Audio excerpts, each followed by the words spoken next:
This is the Raising Rebellion podcast, episode number 7.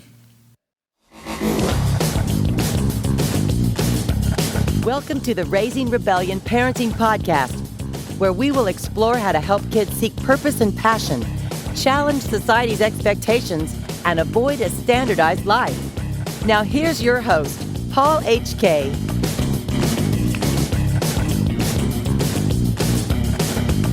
Hi, everyone, and thank you for being here. Fun interview for you today. Today, I talked to an awesome photographer, Stephen Lee. Steve's story is interesting because he pretty much just stumbled into photography. He describes himself as being a geek as a kid, antisocial, he kept to himself. He chose engineering as a major because he was good at math and science. He was headed down a very traditional path in life. Then he started to discover a love for travel. His dad gave him an old camera that he started to play with. Life then presented him with an opportunity, and he literally took it and ran. One of the interesting parts about his being a photographer to me, and his shots are really good, by the way, is that his skill developed more out of a curiosity stemming from his technical background rather than a quote-unquote creative background, which I think is pretty cool. So, without further ado, here's my interview with Steve. Okay, today we are talking with Stephen Lee. Steve, thank you so much for being on the show. Well, thanks, Paul, for having me on. Yeah, absolutely. And you just mentioned that this is your very first podcast, so it's an honor to have you be the host of your very, very first podcast. So thank you very much again. Yeah, thanks, too. This is pretty exciting for me. Never done this before. I always, listen to other people on podcasts, and this is kind of now I'm on the other side. Right. All right. Very cool. All right. Let's dive right in. Let's start with your background. Can you tell me about your childhood, about your family life, and what it was like growing up? Sure. Yeah. So I was born in Canada, specifically Regina, Saskatchewan. So that's kind of like the western part of Canada. Mm-hmm. So I grew up there, kind of grew up in a kind of an Asian family kind of household, very traditional. Mm-hmm. So kind of grew up there. The city I grew up in was relatively, I would say it's a city. I wouldn't say it's a town. It's a city, but it's a relatively small city. Mm-hmm. Not a really, really big city, I would say. Mm-hmm. Yeah. Okay. Yeah. Now, when it came to play, did you what did your play look like? Did you and your parents tend to go out a lot, or was it more just about you hanging out with your friends? No, actually, I would say my parents, they were pretty much homebodies. They would stay at home a lot. If they were to go out, it's just to go run errands, grocery shopping, okay. Or maybe see some friends, maybe go for coffee. Right. But pretty much they would stay at home, watch TV, cook, relax, like that type of thing after work. Okay. And for me, I guess, I actually, when I was growing up, I was a real introvert, very antisocial, stayed to myself, stayed at home a lot, didn't have a lot of friends, watched TV, played video games, played card games, things like that. Mm-hmm. Yeah. I was a bit of a geek, actually. Okay. And I actually played this one game that I liked to play was Magic the Gathering. Right. The card game. You're familiar with that? Yeah, I am. So like a card role-playing game kind of thing. Yeah. So I played a lot of that when I was a kid. Very cool. Okay, so growing up, did you guys do a lot of family trips at all as a family? Did you guys take trips? Yeah, we would. Maybe once or twice a year. Like a summer road trip, family road trip. Mm-hmm. Something like that, yeah. Okay. So was it pretty much the same as you grew up through, middle school and high school and on to college? Was there any big changes that happened during that time that you can think of? For myself? Or your family? Not so much. No, not so much. Everything pretty much stayed the same. Mm-hmm. I just kind of, stayed with the so-called program, if you want to call it that. Right. Go to school, get good grades, study hard, and then come home, do your homework, and then repeat, and then keep doing that, and then keep going up and up and up, level, grade 9, grade 10, grade 12, 11, 12. Right. Yeah. Right. Yeah. So the emphasis from your parents' perspective was always make sure you're getting good grades. Yes, definitely. Get good grades. They even put me into a like you can call it a special school for the smart kids. Uh-huh. It was the IB program, right? So basically, they taught more. Some of the courses were a little bit more advanced, right? Like the math and then a few other stuff like the sciences and stuff like that. Right. So I did that when I was in high school. Okay. Now, was that outside of regular school? Was it like additional classes that you took, or was that incorporated in the school? It was incorporated into the school system. Yeah. Okay. I think in the U.S. we refer to that as AP, like advanced placement classes. Same thing, I think. Okay. So as you were going through high school, the goal was always to go to college, to get into the best, quote unquote, best college you could. Is that correct? Okay. Well, at least for me to be able to pick which one I can go to, right? Which one I wanted to go to. Right. Yeah. Okay. So I didn't really end up going to like some of the best schools in Canada, like university wise. But I kind of found a balance between a good school and also when I was relatively close to home. So that's why I ended up picking University of Alberta, which is like the province right next to Saskatchewan. Okay. Yeah. Gotcha. Yeah. And when I know you ended up majoring in engineering, right? Okay. And can you tell me where the idea of you majoring in engineering came from? Was it your choice, or was it suggested by other people? Did you? I would say you can say it was my choice. Basically, how I decided on that was I looked at what am I good at, right? And I realized I was good at the sciences, I was good at math, and I was terrible at English, right?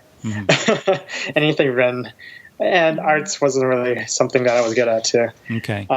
And so then I'm like, okay, so what kind of career is for someone that's good in science and math, right? Right. So you can get into the sciences like the doctors, dentists, that type of thing. Right. You can get into general science, you can get into more specific, or you can go into engineering. And I just decided, I think engineering is the way to go because I'm good with numbers, and that's what you do when you're an engineer. You crunch numbers. Right. Right. Well, that's what I thought anyway. Right. So we're about to shock everybody with the path you actually ended up taking, which I think is fantastic. One more question: Did you have any kind of counselor, like a high school counselor or a college counselor that you could talk to, and somebody who could help advise you as to what path to take, or did you kind of come up with engineering on your own? Kind of, but not really. Yeah, okay. I would say I kind of picked it on my own. Okay, yeah. Got it. So, university in Canada, is it 4 years as well? It depends on the program, but the general program is 4 years. Okay, same. I did 5 just because I was part of the co-op program, and basically what a co-op program means is some of your semesters or terms, you're actually working, getting work experience. Yeah, so you're like going to school, and then like this term you don't go to school. You actually have to find a job. Okay. And then go back to school again, and then you go back to work, and then it's like internship. I guess you can call it that. Okay. It's a paid internship. They were paying you. Yeah. Okay, that makes sense to me. I think there's something similar in England where I was talking to one of the other people I interviewed, Stephen Brigginshaw, who was telling me about a program that they have in the UK that's kind of a similar type of program. You can graduate and actually go start working if you already know the path that you want to take, or you can choose to go to university. I mean, it's kind of a separate program that you can choose that kind of takes you on a different path, which I thought was kind of interesting. Yeah. Okay, so after you graduated from college, from university, did you find a job right away? Pretty much, So right after graduating, I was just like, okay, no, I need a job, right? Well, that's what you're supposed to do: get a job. Right. That's a degree, right? Yep. So pretty much, like I said, this whole time I've been kind of following the system or the path, whatever. That I've been told that's what I should be doing. Right? So I'm like, okay. So I applied for jobs, and then found a job in Edmonton, and then that's where I ended up staying. I stayed in Edmonton, and yeah. Okay, very cool. Now, at that particular job, I believe you were there for about 5 years. Is that correct? 7 years, actually. 7 years. Okay. And typically, how many vacation days do you get a year? Here, typically in the U.S., we usually get about 2 weeks. Mm-hmm. What do you guys usually get? With the company, you start off at 2 weeks, and then you work your way up to 3 weeks. Okay. So I think that's like after, depends on the company, but my company, I think it was after maybe 3 years, you would get 3 weeks. Okay. Yeah. Okay. So they bait you to stay in 3 years to give you that extra week. Yeah. And then I think you stay for 10 years, you get 4 weeks or something like that. Yes. I don't know. Yeah. Okay. So while you were working at that company over the course of 7 years, would you pretty much max out your vacation days every year, would you say? Pretty much. Yeah, definitely. Okay. So I guess when I was working, because you work so much, you're working, 5 days a week, for 52 weeks a year. Might get the Christmas, a little bit of a Christmas break, but that's about it. And so I don't know, when you're working so much, you just you need a break, right? And when I was working there, you get your 2 weeks. I'm like, just 2 weeks, right? And but I would make the most of it, right? And I realized one of the things I really enjoyed doing was traveling. So I would make the most of it, and what I would do is I would use that 2 weeks to go overseas. So I would go overseas at least once a year, and then I would try to go on one trip locally. So when I say a trip locally, it just could be within North America, so Canada, U.S., Mexico, and that could just be like using a long weekend and taking a couple days and making it a 5 day, or a week somehow, right? Got it. Or something like that. So that's kind of the routine I built. And then also Christmas, I would, usually spend it with family or something like that. Right. Yeah. Okay. Now, where would you say that your desire to travel came from? I think at the beginning, it was just something that I really enjoyed. Like I would see pictures of all these exotic places, right? And I get inspired by it, online. So I would see places like Japan and Egypt and, even South America and Europe and, and then they were just, oh my God, I want to go there. Check this out. Let's see what it's all about. Right. Yeah. Okay. And what was the big first trip that you took? So the first big trip I took was, so I decided to go solo, actually, and as a kind of a starter trip to get me kind of my feet wet, I guess you can say. I decided to pick a place that's outside of North America, but also relatively safe. And I spent 1 week in London and 1 week in Paris. Wow. Yeah. Was that at the same time, 2 weeks straight? Yeah. So back to back. Okay. And then, solo, backpacking, staying in hostels. Right. Yeah. That's fantastic. Yeah. So that was still during the time of your tenure at that first company? You decided to do that? Yeah, 7 years. Okay, within that 7 years. Yeah, that was like year one, basically. Okay. And then basically what happened after that, so that inspired me. And I'm like, oh my God, that was great. That was like, I had a really great time. I want to keep doing this, right? Yeah. And then basically every year I would figure out where I want to go next. And how I kind of figured that out was based on actually friends that I had from around the world. So like, for example, 1 year I went to India because I had an East Indian friend getting married in India. So it was like, this year I'm going to India. And then another year, actually the same friend, he actually lives in Singapore. So then I went to Singapore, Thailand that year. And then I had another friend that I met here, but went back to Russia for the summer. So I'm like, okay, I'm coming to visit you in Russia. Very cool. So then that's how I kind of picked the destinations based on friends I had. Okay. Yeah. Very cool. Yeah. So that continued, and at the end of your 7 years, can you tell me about what happened there? You decided to take a year off, is that right? Yeah. So, I'll rewind a little bit, actually. So at year 5 with that company, I started to really get kind of sick and tired of the job, and I really wanted to okay, I'm done. I really want to leave, quit, right? Yeah. And also around that time, maybe year 4, year 5, I started meeting other travelers, and I was part of the travel community called Couchsurfing. And Couchsurfing is basically this online community.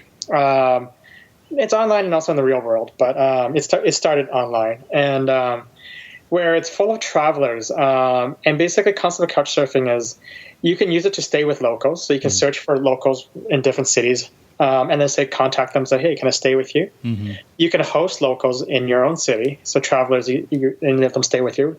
Or you can use it to just hang out, just say, hey, I'm in town, let's do something, right, kind of thing. Or someone would be like, hey, I'm throwing this party or this event. Anyone's welcome to come, right? So I started actually getting more involved in couch surfing. I used it for traveling. I used it to host, and also started organizing meetups in Edmonton. And through that, I started meeting all these other travelers, and the ones that really inspired me were these long-term travelers. Because before, most of my friends were like, yeah, you go on your 2 weeks or 3 weeks, you go once a year or twice a year with your 3-week vacation, right? That's normal. That's what you're supposed to do, right? Right. And then all of a sudden, I was surrounded by people that were like, no, I'm spending a year, like a gap year, right? I'm spending a year in Canada. I'm spending 4 months traveling Southeast Asia. I'm just going to quit my job and go travel, then come back on the job, then quit again. And then, there's like, what? You can do this? Right. How do you do this? Tell me, right? Kind of thing, right? So I started surrounding myself with all these people, and they were starting to inspire me and get me to think differently about life and travel and work and, and everything. And there's a different way to live your life, right? And so by year 5, it got to a point where, like I said, I really hated my job. I wanted to get out, and I wanted to quit just to travel and be like these other travelers and like go for, 4 months instead of just 2 weeks. And, Right. And I just I've never quit my job before, and I just didn't have the guts to do it. It took me 2 years of saying, I want to quit my job. I want to quit my job. I want to quit my job. Right. And finally by year 7, I pulled the trigger. Yeah. Got it. So let me ask you a quick question about the job. What was it about the job that you didn't like? A lot of us don't like our jobs, right? But what was it about your particular job that you just hated and you wanted out? I think it's because pretty much for 7 years I was doing the same thing over and over and over and over again. So pretty much by year 3 or year 4, I was like bored already. I was like, okay, this is pretty routine. I know how to do this. It's not interesting anymore. There's not a lot of surprises.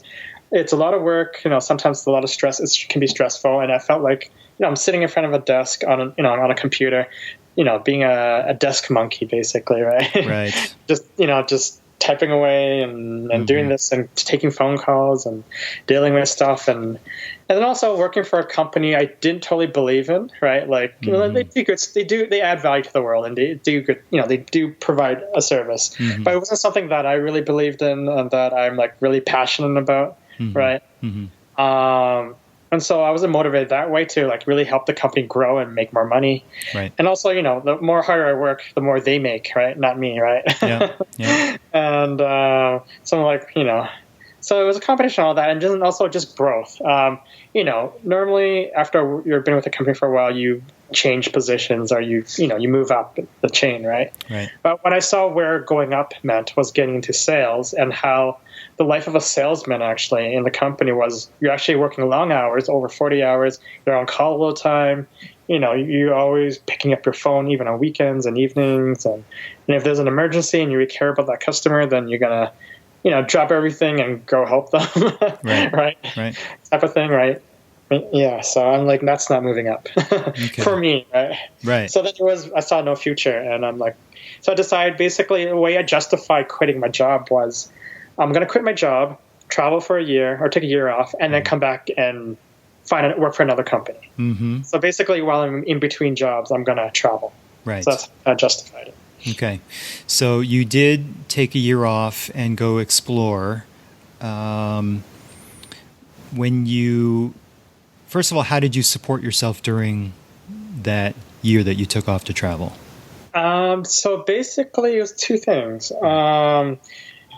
One was when I was spending time with all these couch surfers and travelers, they taught me that traveling isn't necessarily very expensive, actually. It really depends on how you travel and where you go. There's a lot of places in the world where it's very, very, very cheap to live, right? Like places where like a beer is $1 and like staying in a hostel is $20 or a hotel is $40 and, and like taking a bus from point A to point B is only $2 or $3, right? So first thing I decided was to go to a place that was cheap, right? Like cheap So it wouldn't cost me a lot. And then I just did the math. I'm like, okay, on average, how much it's going to cost me per month, and then save that amount. Okay, so when you made your plan, you made your decision, you're gearing yourself, getting ready to go. When you told your parents about your plan, what kind of reaction did you get? They weren't impressed, obviously. They're like, "What? You don't do that. You're supposed to have enough. Even if you want to quit your job, you should get another job lined up before you leave, right? And have them postpone your start date, kind of thing, right? Mm-hmm. And tell them that I'm going to be I'm going to travel for 4 months, so I want to start 4 months later, kind of thing, right? And that's what they told me, but I'm like, sorry, I already did it. It's too late. Not going back. Yeah. Okay, so obviously they were not happy with your decision, but at that point they kind of had no choice. Yeah, pretty much. Okay. Okay. So your first part of that trip, I believe, was a solo backpack trip for a few months. Is that correct? Yeah. Yes. Okay. So basically the big trip for me was I wanted to go backpack from Panama City to Mexico City, and I gave myself about 3 months to do it.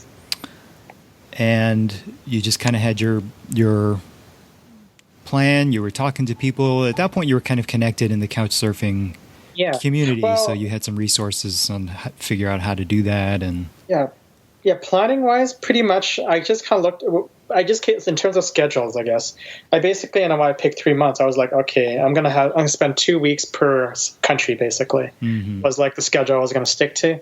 And then for each country, I just kind of did quick research. Where are the touristy places? Where are the place to go? What's and then create a general route. Like, this is the route that I'm going to take and everything. Right. And then just went for it. Right. Yeah. Okay, cool. Now, what is it for you about traveling? Like, what is it about travel that you enjoy so much?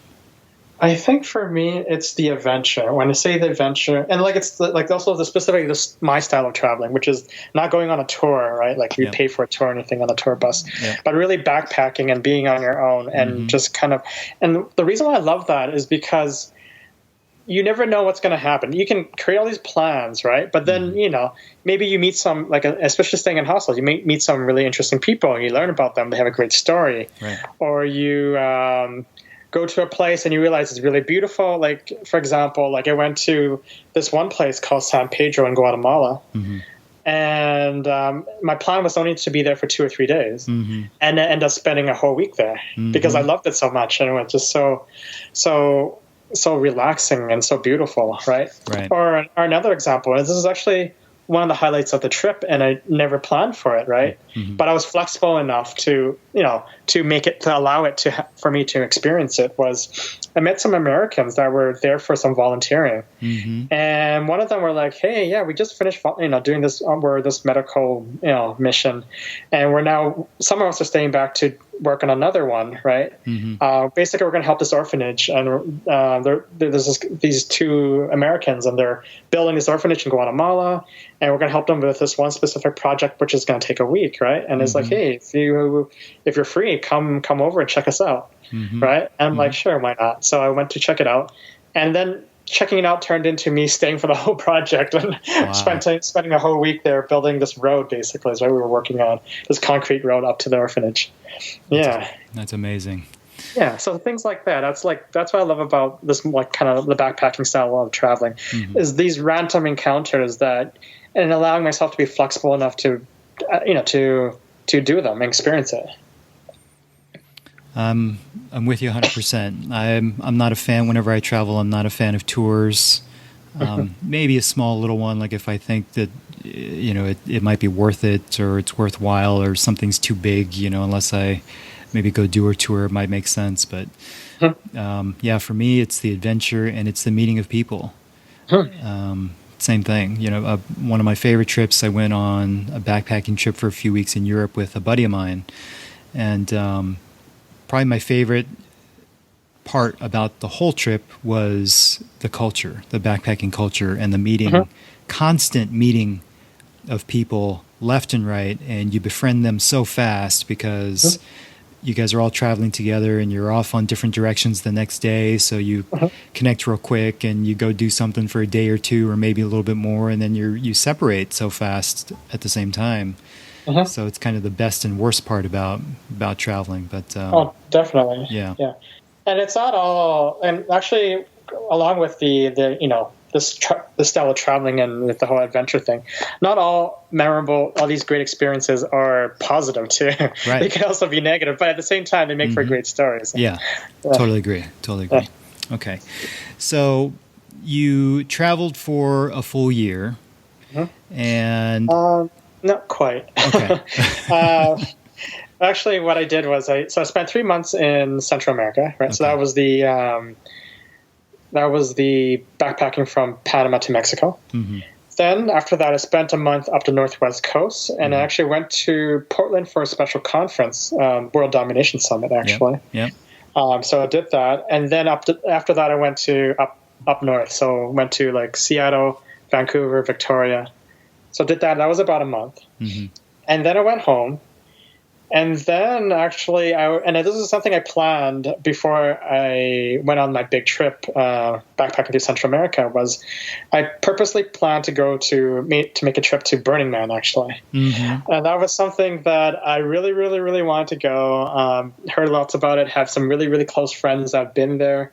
And, you know, they keep telling me how it changed their life, and, you know, they were never the same. And so I'm like, okay, I'll check this out, right? See what this is all about.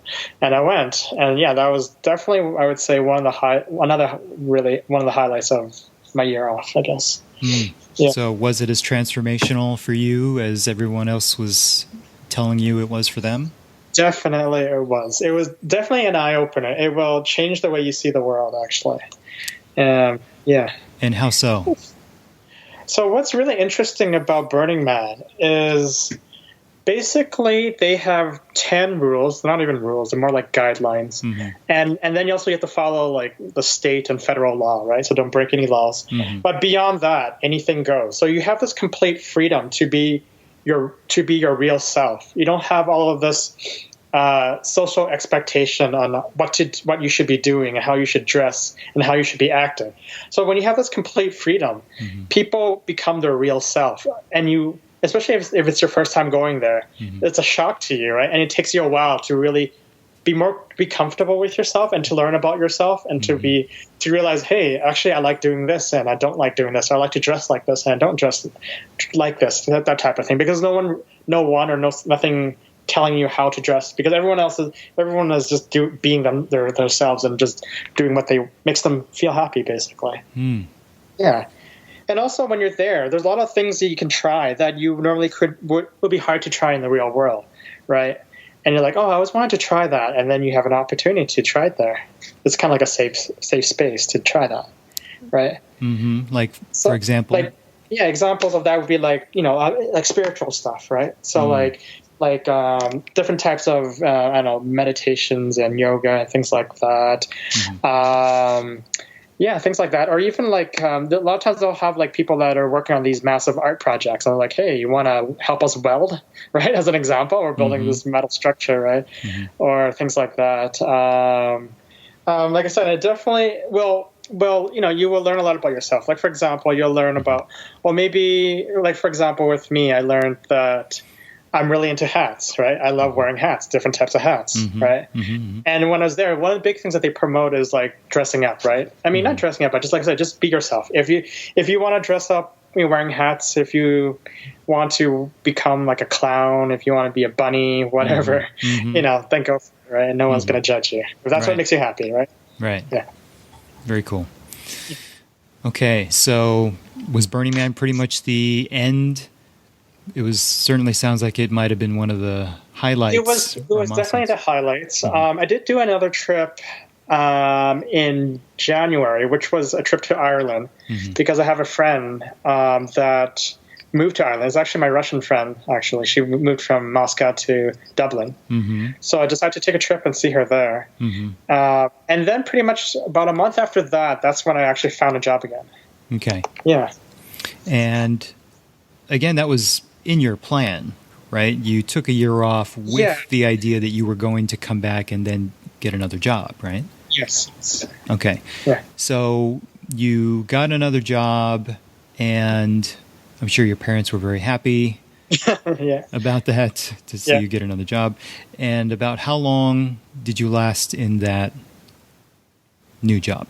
So basically, with that job, again, I was back in the corporate world, and so I was working for it. And initially, I enjoyed it. Right, I had a cool, interesting job. It was project management, and I was actually in charge of a project that was based in Ecuador, and actually got flown there to look at engines, actually industrial engines. That's kind of what one of the things that the company specializes in. So these would be like engines that would run compressors that would try to pull oil and gas from the ground. Wow. So then I got flew to Ecuador. I'm like, oh my God, this is a cool job, right? It's kind of, up the alley.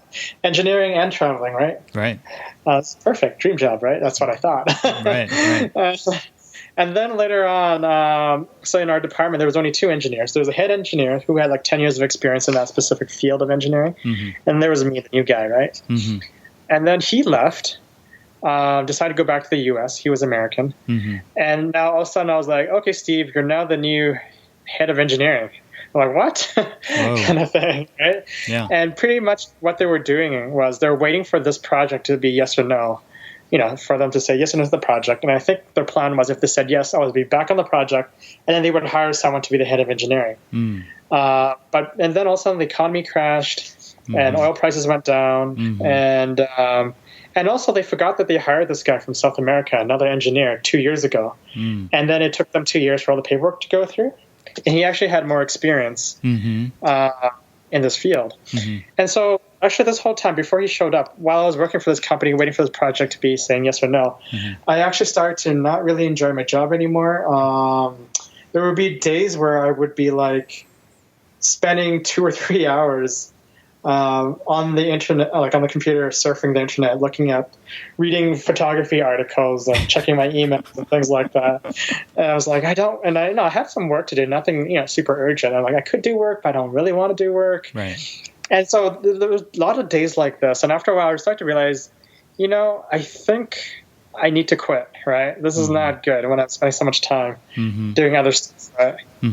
And then what eventually happened was when the new engineer showed up, and then with the crash in the economy and the project being on an indefinite hold, actually, because of the price in oil, I got laid off. And that actually turned out to be one of the best things that ever happened to me, to be laid off.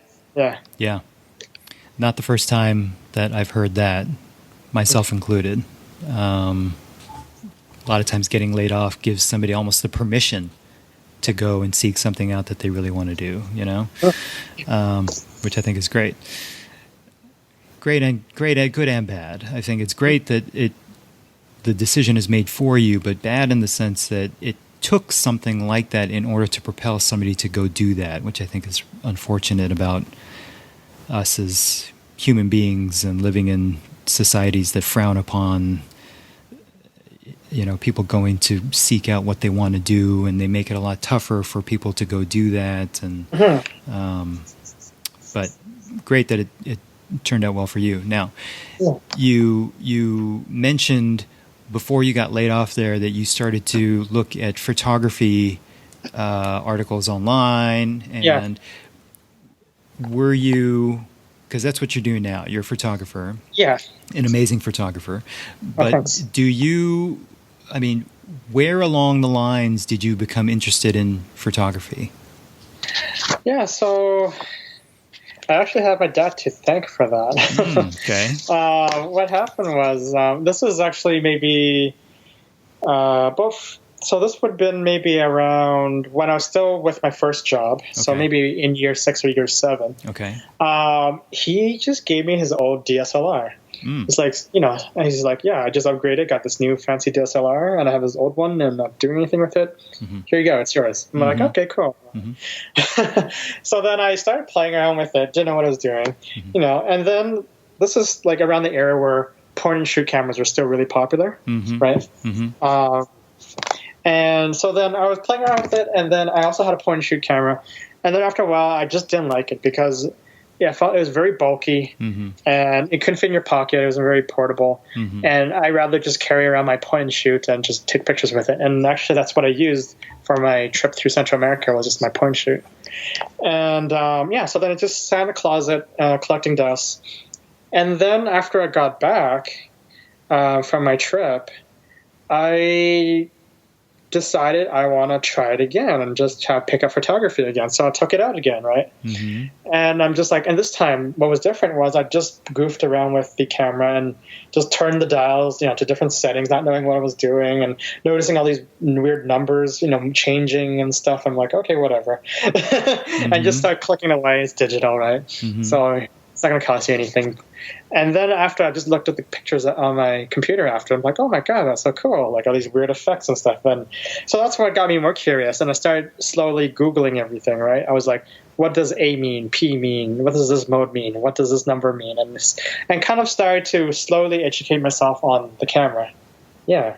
And then how it kind of naturally progressed after that was, okay, I think I might be interested in photography. So then I started joining local photography clubs, and that's kind of how I got the ball rolling on that. So interesting. So it was almost like it was a interest in the technical part of the camera and what the different settings were doing to the shots that you were taking. It wasn't necessarily like, oh, I want to take great pictures. It was, wow, if I take a shot and I do this, or I turn it to this setting, or turn the dial this way, this is what happens to the shot. Yeah. Huh. Very interesting. Okay, well, very cool. So after you were laid off, then you decided to just take it on full time? Yep. And when you did that, I mean, I know that's when we kind of came in contact, right? You were recently laid off from your job, and you decided that you wanted to go pursue photography full time. So at that point, when you were laid off, how proficient in photography would you say that you were? Yeah, so basically what happened was, actually while I was with my second job, the one I was only there for a year, around that time, I was just kind of doing it on the side for fun. Every time I would travel, I'd take a camera with me. I would post it on Facebook, and people would look at them and say, Steve, those are great pictures, kind of thing. And then, just being part of the different photography clubs gave me different experiences. They had different outings and workshops and guest speakers and things like that. So I just kind of said yes to anything that came about. And then so then the more I posted on Facebook, and the more I learned and grew and became better at photography, the more people started noticing and saying, hey, Steve, and they started associating Steve the photographer, right? And every time they needed any photography help, questions, or requests, their jobs, they would contact me, right? And actually during that year while still working with that other company, actually this was actually a huge, you can call it a light bulb moment for me, was all of a sudden I'll get some requests like, hey, Steve, do you do this? I'm like, yeah, I do that. And I was like, oh, cool. How much do you charge? I'm like, you're going to pay me? Right? I was like, okay. So that's one thing. And then I guess the other huge one was when someone actually asked me to shoot their wedding, actually. I'm like, sure. Right. Yeah. So those two big things. And then that's when I started to realize, after I left that job, got laid off, that, hey, I can actually make money from photography and maybe even do this full time, right? Right. Yeah. Well, one thing that I noticed was that you mentioned it there a second ago, what it was, you just said yes to everything. Yeah. Because you were just getting going. You were just kind of starting it. You started out by just kind of helping out friends who asked you if you can help them do this or that, and you said yes, and it just kept snowballing from that, right? Yeah, so definitely, I would say, that was kind of the mentality that I took, was I would say yes to anything that came about. Like I said, with all the different clubs I joined, when they had workshops, they had outings, they had guest speakers, I would say yes and try to absorb as much as I can. And actually, the one thing that really helped push me and developed and kind of really make me grow faster as a photographer was actually saying yes to things that I actually never done before or felt uncomfortable doing. Wow. Right. Like, for example, like a great example is a wedding. I've never shot a wedding before. And normally the progression when you shoot a wedding is you become a second shooter. Then you became the main shooter. Right. I kind of skipped that step and just like, bam, I'll be your main shooter. Wow. But at the same time, my approach with anything like this, where I'm doing something for the first time, is I'm the type that does tons of research to make sure that by the time I'm going to be shooting, I feel like I've done this many times already and I know what I'm doing, right? And I come up with a game plan and I do a lot of research. So like that wedding, I've done like tons and tons and tons of research leading up to that wedding. Okay. Yeah. So you did research, and did you actually like take practice shots before the actual wedding? I mean, to me that's a lot of pressure, right? Yeah, definitely. I mean, it's somebody's wedding, and people put a lot of weight on, the big day for them, especially pictures and video. I mean, those are like the keepsakes of their memories, right? Yeah. Did you take practice shots beforehand? Did you prep in that way as well, in addition to doing all the research? I didn't really do I did some practice. And I say some practices, and like some of the stuff, like with the wedding, it's almost like it's like 5 or 6 different types of photo shoots, right? Or sessions, if you want to call it, because of different parts of the wedding, right? And each part of the wedding is different in terms of how you shoot it, right? So some is almost like event photography, right? So that could be like the reception part, right? And then others are more like a proper photo shoot, like an engagement shoot, which would be like the formal section, right? And then more some of it's more like kind of more of a documentary style. That would be like your getting ready, right, part. Right. Yeah, where people are doing their thing and you're just there documenting and capturing the moment. Right. Yeah. Yeah. So some of it I had experience with, some I didn't. But for those, like I said, I did a lot of research, and I came with a game plan saying, this, like with like a blueprint almost saying, this is exactly what I'm going to do, right? These are the settings. This is where I'm going to be. This is what I'm shooting. Boom, boom, boom, done. So I don't have to think about it. Right. Yeah. Yeah. Very cool. Okay. Now, can you, I mean, it's been a relatively short journey for you since leaving, getting laid off at that last engineering job to the point of where you are now, being an entrepreneur and having your business going and everything, and your career as being a photographer. Can you tell me about any failures or challenges that you've had along the way during that time, and how you were able to work through them and around them? Yeah, well, definitely. I've had quite a bit. Okay. When I say bit, but at the same time, when I look at failures, I look at them in terms of like actually, as long as I'm failing forward, right? Totally. And I'm trying to learn from my failures, right? That's kind of the way I look at them. Yep. But definitely looking back and thinking back, one of the big things I'm still kind of learning, especially because I've never had proper training on how to start your own business and be an entrepreneur, and I'm kind of learning as I go, really, right? But I'm also surrounding myself with experts, right? People that have done it before, other professional photographers or entrepreneurs, and kind of learning from them, right?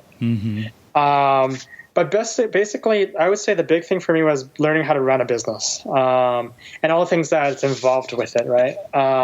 So, for example, like right now, actually, I'm struggling with invoicing, right. and just falling behind on invoicing. And I have invoices, people I should be invoicing this, and I've done a job like 3 or 4 weeks ago. Right.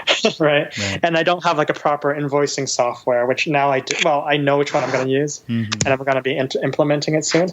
Right. Like that's an example, right? Or like following up and like tracking leads and even finances, right? Like knowing how much money I'm making and how much money I'm spending like on business, and that I don't have a really good system for yet, and I'm working on it.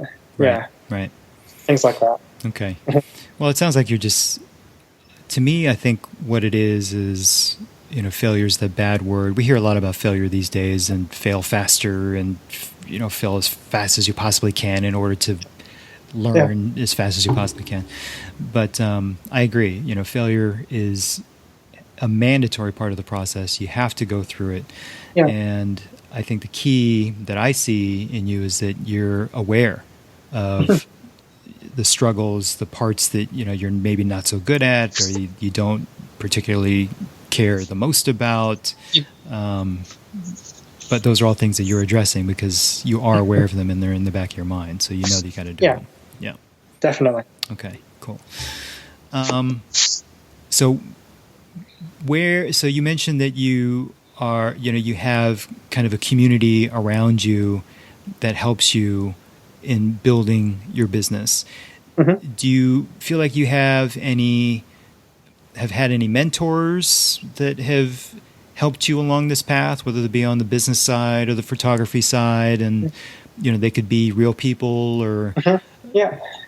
I say yes and no. I guess when I say yes and no, I do have mentors. When I say mentors, I mean people that are more experienced to me, especially like a lot of like professional photographers that's been in the business for a long time, mm-hmm. that I can go to if I have questions. Mm-hmm. So if I run into any problems, I can ask them. And I guess for me, that's really important. I'm a big networker. I like to connect with people and build relationships with them, right? Mm-hmm. And that's definitely been one huge thing with me. It was how, in terms of helping me be successful in my business, is surrounding myself with these people, these other successful entrepreneurs, and specifically ones in the photography field, right? And trying to learn from them and I think that's been a huge reason why I'm growing so fast. And actually something exciting that's happened recently that it wasn't really, I didn't plan it. It just kind of happened. Right. And then I'm like, oh my God, this is what it is now. Right. Is actually, I formed a photographer mastermind group actually.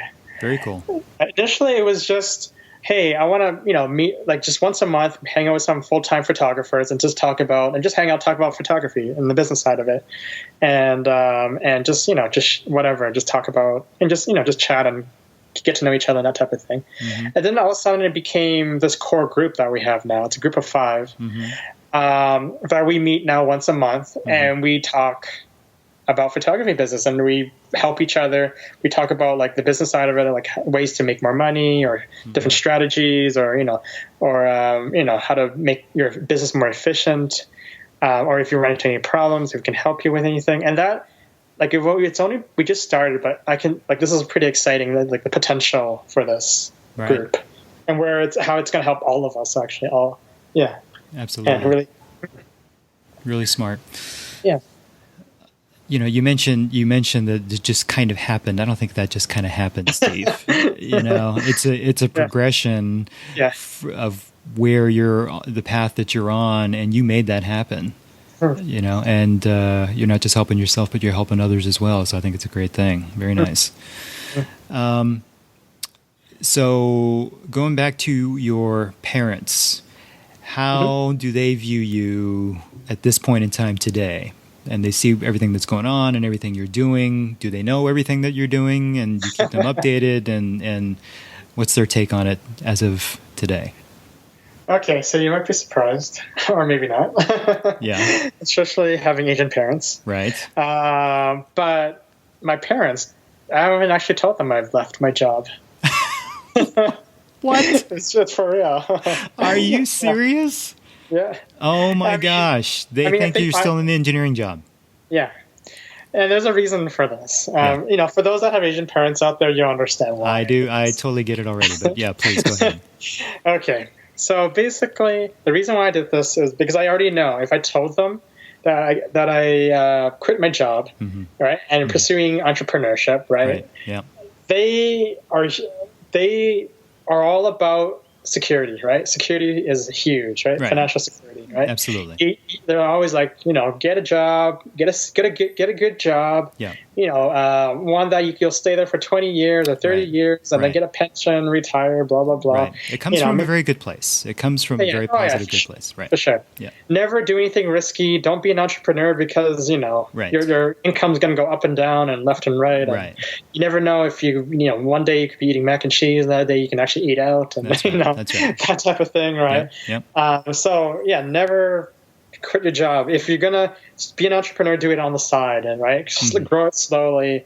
And then once you get to a point where you're making full-time or almost full-time income from your side job, then quit your job and jump over to entrepreneurship, right? So because I know if I told them that, hey, I quit my job and I'm doing entrepreneurship and I'm starting from the ground, right? Yep. from zero, right? They would freak out, and they would call me every day, and they would actually and they're actually not even in town, but they would come over, and and I would get a phone call every day, and they'd be like, Steve, get a job, Steve, get a real job, Steve. And oh my God, and it would be so much headache and such distraction that I would probably not be successful in my business because of the distraction, actually. Yeah. Right. So, yeah. So, I mean, I will tell them eventually, or they'll find out eventually. They're on Facebook. They see stuff in there. So I guess it's probably already suspicious. Right. They could be in denial. They could be in complete denial at this point. Yeah. Yeah. So they'll know eventually, and which is fine. Once they know, it'll be fine because I'll show them. I'll show them my income, and they'll be like, "Yeah, look how much I'm making." Right. They're like, "Okay, go ahead." Right. Right. Yeah. Fantastic. I love it. Yeah. I don't even know if that's an Asian. I mean, the Asian mentality, an Asian parent mentality, especially Asian immigrant parent mentality. I think it makes a lot of sense, but I think it's just in general. I think a lot of parents, they just want to see their kids be okay after they, after you die. I want my kid to be okay. I don't have to worry about her. I don't want her to have to struggle. All those kinds of things. So, I get it. Okay, now, can you tell me about what's in store for you? What do you have going on? I know you got a big show coming up this weekend. What kind of short-term plans and any long-term goals do you have that you can share? Yeah, definitely. So basically, with me and how I know entrepreneurship is definitely what I'm meant to do is I'm always coming up with new ways of making money or new business ideas, but it's all related to photography, right? I'm like, hey, I could do this, and I can do this, and I can do this, right? Kind of thing. And so, with photography, I started off with the service side, right? So providing photography services. So like actually physically going out there and taking pictures for people, right? So be it weddings, engagements, family, portraits, and stuff for businesses. So like photos for their brochures and websites, whatever. And then I transitioned into, well, not transitioned, but at least then I started getting into teaching. So I was teaching photography, and that was actually kind of accidental. I wasn't planning on making a lot of money teaching photography, but I just posted an ad on Kijiji, which is like the equivalent, our version of your Craigslist, basically. And posted an ad saying, hey, I do private lessons and we'll teach people photography, right? And I got a lot of response from it. I'm like, oh, wow, this is cool. And then now something that's big that's happening with me is I'm getting into the product side now. So what I mean by that is I do a lot of travel photography. I love to travel, and I try to travel at least once a month. And when I say travel, I don't mean like going overseas or spending a whole week. It could just be a long weekend trip to the mountains or something like that, right? Just a road trip, right? But I try to go away once a month, and I would take pictures and and also enjoy myself. And then with these travel images, I'm actually starting to sell them as framed prints and canvases. And so that's something new that I'm doing. I'm really excited about that because I'm going to eventually have an online store, and people can buy it from the store. And so that'll be another source of income for me. And then other big things that's happening with me is actually, it's kind of, I already picked the URL and started the blog, but there's nothing on there yet and doesn't look very presentable. But I'm going to start a blog actually, and it's going to be called Free Life Experiment. And basically it's going to be me documenting my trip of pursuing the free life, I guess. Yeah. That's fantastic. So it's basically documenting this journey that I'm on. Yeah. I love it. I think that can help a lot of people, help inspire a lot of people. Yeah. And another purpose of the blog isn't just about me, but also I'm using it to inspire others to travel more, do more what they love, quit the job to do what they love, and maybe even provide some resources on how to do that. Yeah. Fantastic. I love it. Okay. I know we're about at the end of our time here. Let me ask you one final question. This is the question that I ask everybody at the end of the show. The podcast is called Raising Rebellion, where the rebellion is not throwing our kids through that system that we talked about earlier of school, job, career, but rather at least starting to think about seeking out things that are meaningful to you in life and going to pursue those things. So thinking about that, what advice can you give to parents or kids on how to become a successful rebel in life? Okay, so I'll have two answers. One for adults. For the adults, if you want to be a rebel in life, right, kind of not be a nonconformist, or at least question it, and say, hey, is this the right path for me or not? Or do I want to try something else? Like, if what you're currently doing, are you happy with or not? I would say definitely give yourself a lot of me time. When I say me time, I mean like time to yourself. Like, be it when you're just go out on a road trip or something like that, or even at home when you're just like no one's really telling you what to do. You don't have a schedule or anything, and you're just free to do whatever you want.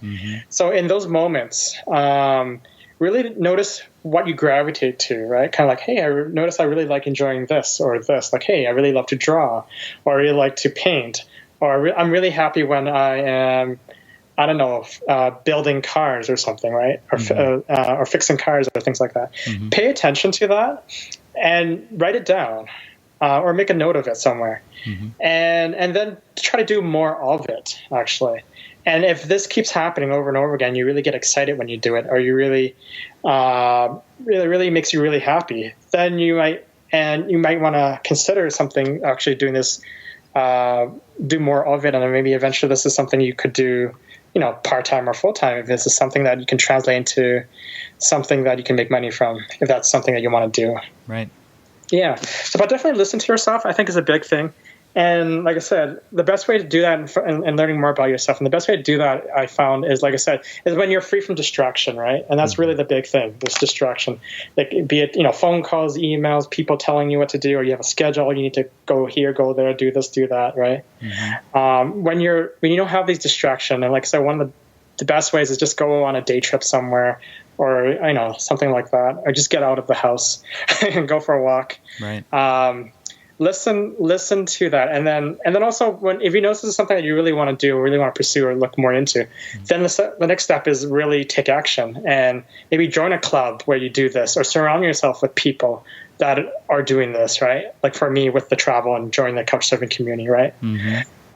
So I would say do that, and then just keep paying attention to that, and then just not being afraid to take action and take a risk too, actually, right? Yep. And go after something that you really love to do, right? And it will take time, especially if it's something that you've never done before, where you don't normally take big risks. It will take time, and just be patient with yourself with that. Right. Yeah.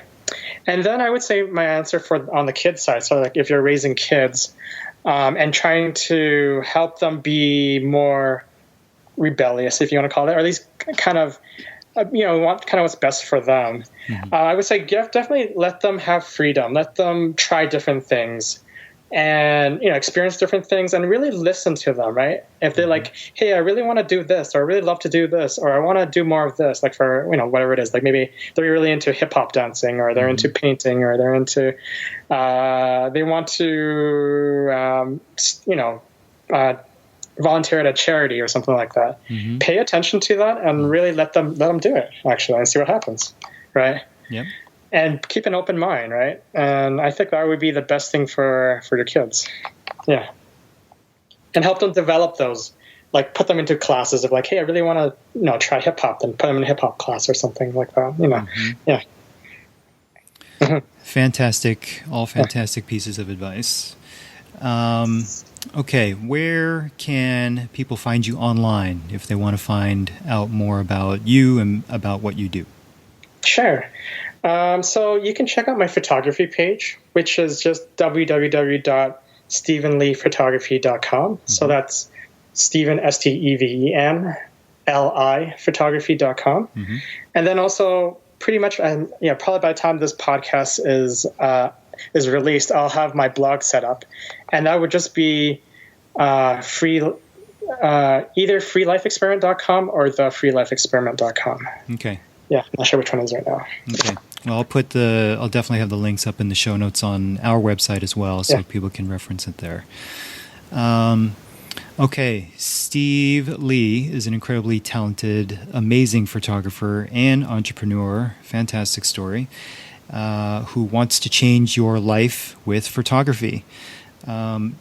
Steve, I've been really lucky to watch a lot of your journey from when you started, less than a year ago or so, and to see your drive and enthusiasm and how you're able to be flexible and pivot and roll with opportunities. It's really awesome to watch, and it's definitely helped me on my journey and inspire me on my own path as well.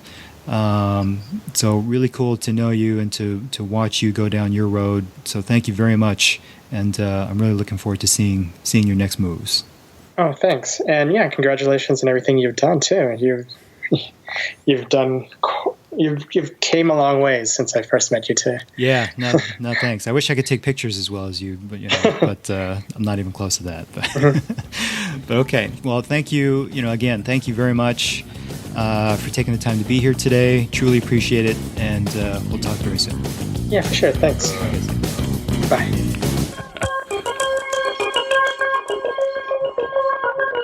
Thank you once again to Steve for talking to us about his journey today. One quick footnote, the Burning Man Festival that Stephen talked about is very much an adult-themed event. Please make sure you do your research, but I definitely don't recommend it for kids, in my humble opinion, of course. Our website is raisingrebellion.com, where you can find all of our podcast episodes, show information, and sign up for our mailing list. If you're enjoying our podcast, please head over to iTunes to subscribe and or leave a review. It helps the show a lot if you do. Thank you very much for being here. I really appreciate you listening, and until next time, go Rebs.